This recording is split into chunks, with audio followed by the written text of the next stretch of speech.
Hello everyone, AmyR here with Prairie Paper and Ink, and very excited to be starting my Christmas card series for this year.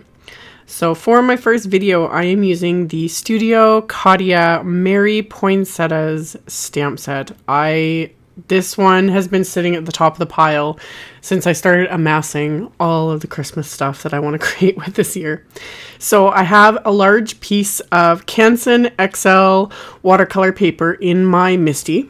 And then I pulled out all the images from the set and I had arranged them onto the cardstock, and then I'm inking up the stamps with VersaFine Onyx black ink, and then discovered my little transparency sheet was stuck to the lid of the MISTI. The amount of times I've lost that thing and found it, that's actually where I find a lot of the acetate sheets that, stamp sets come on that decide to go missing. They tend to cling to my MISTI. So anyway, I was inking up the images multiple times. The Canson XL watercolor paper, it's a little bit textured, but not much. But these are also very detailed stamps. So I was inking them up and stamping them a couple times. And then I turned the paper around and was able to stamp all these images a second time. So I've got double the images. And then off camera, I also stamped the leaves multiple times because I knew I was going to use several. So to do all my watercoloring, I am using my Mijello Mission Gold watercolors.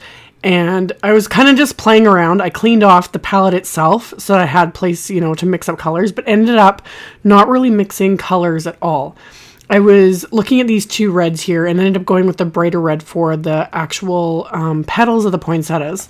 And what I ended up deciding to do was wet each petal with clean water. And then I was picking up that watercolor with my wet brush and just starting at the very center of the petals. I was dropping in the color. And because I am very impatient, this is about as far as I go with patience. Rather than just let the color do its thing, I would clean off my brush, and then with the clean wet brush, I was kind of pulling that color out and just encouraging it to move along. But really, if you do have the patience, you can achieve some really gorgeous looks by just dropping in that color and leaving it.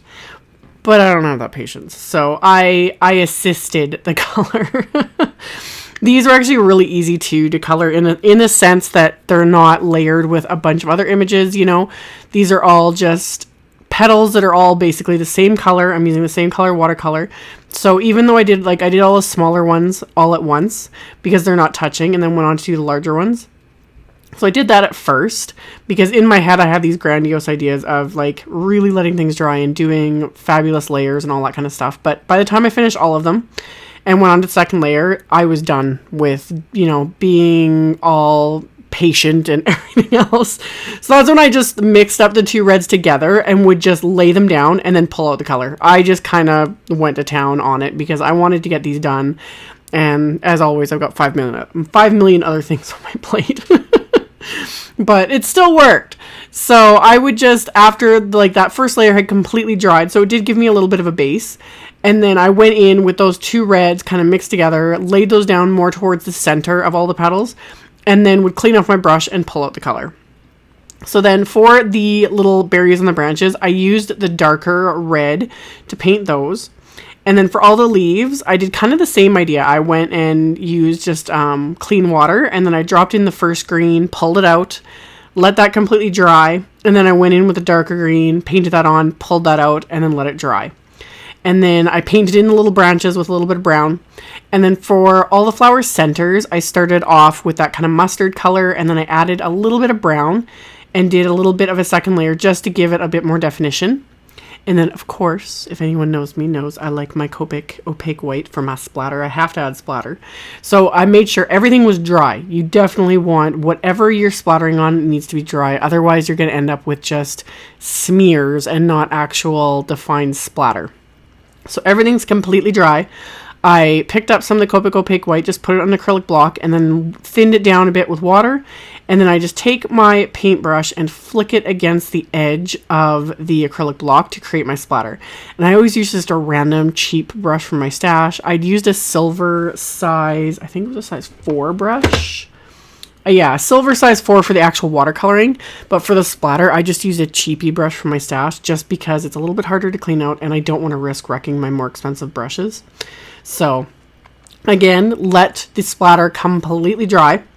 And then I'm going in with the coordinating Mary Poinsettia die set here and lining it up with its images and taping them down really well with some washi tape, making sure everything's like very secure in place. I don't want these to move when I run them through my Big Shot machine.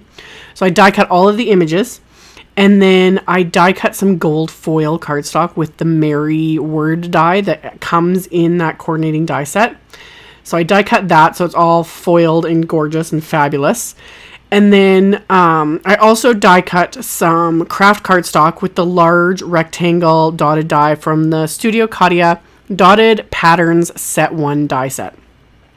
So I've got my Kraft cardstock die cut here, and I'm just laying out my poinsettias and the little branches and all the leaves and kind of figuring out how I want to lay these all out for my cards. And once I'm happy with the arrangement I've made, I'm going to pull out my press and seal wrap. I used that in my last video, and as always, when I am reminded of things I have and that, you know, work so well that I tend to forget about, decided to use it again because it's perfect. So I have everything laid out. So I just take a small piece of this press and seal, and then it will cling to everything. And then I can flip this over because I wanted to draw pencil lines around all of the little bits that were hanging over the edge of the Kraft cardstock.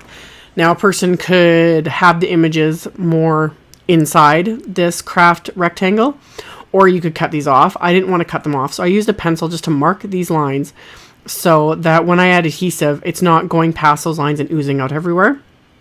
So the great thing with that press and seal is it just holds everything in place. So you can do things like this. You can pop this up with foam tape. I did think about that. Instead of using liquid adhesive, I thought about using foam tape, but decided instead to just use liquid adhesive. So I'm using my Tonic Nouveau adhesive here and making sure not to go past those pencil lines. And the pencil lines ended up coming in really handy because I didn't even need to flip this over. I just lined up that rectangle with those pencil lines again. And then I could flip this over and then gently just peel away that press and seal wrap so that you could just leave it and let the glue completely adhere. But as always, I'm impatient. So I peeled that away, made sure everything was in place. And then I actually pulled out this CZ Design Coolest YULEST set that I got not too long ago. I just wanted the word Christmas from this set so that I can have Merry Christmas on the front of these. So I kind of lined up that die cut again, just so that I knew where I wanted to stamp the word Christmas. And I inked it up with the same VersaFine Onyx black ink. And then I'm just going to adhere this foiled die cut with the same Nouveau adhesive, just trying to apply a really thin amount to the thickest areas of the sentiment. The whole thing doesn't need to be covered. It just needs enough to hold it in place, because once this glue dries, it is really strong. So I'm just going to press that into place and let it dry. And then I'm going to repeat all these steps on the second piece. So same thing, lined all the images up the same as how I'd done with the other one. Use the exact same piece of press and seal, because you can use these over and over and over again until, I don't know, Kingdom Come, or it just gets lost in the clutter and chaos. If your studio's anything like mine, it usually it ends up stuck to the lid of my MISTI. Everything ends up there. I don't know why. Anyway, did the exact same thing. Flipped it over, put the pencil lines, added the adhesive, lined up the foiled sentiment, stamped that word Christmas. I honestly had to stop myself. I was going to splatter gold watercolor all over this as well. I was gonna, but I stopped myself. So after I'd done all of that for both pieces, I have my card bases, which is heavyweight white cardstock cut to 8.5 by 5.5. So I scored it at 4 1/4. So these will be top folding A2 sized cards. And I put some of the stamps again onto acrylic blocks, and I'm inking them up with some Simon Says dye inks.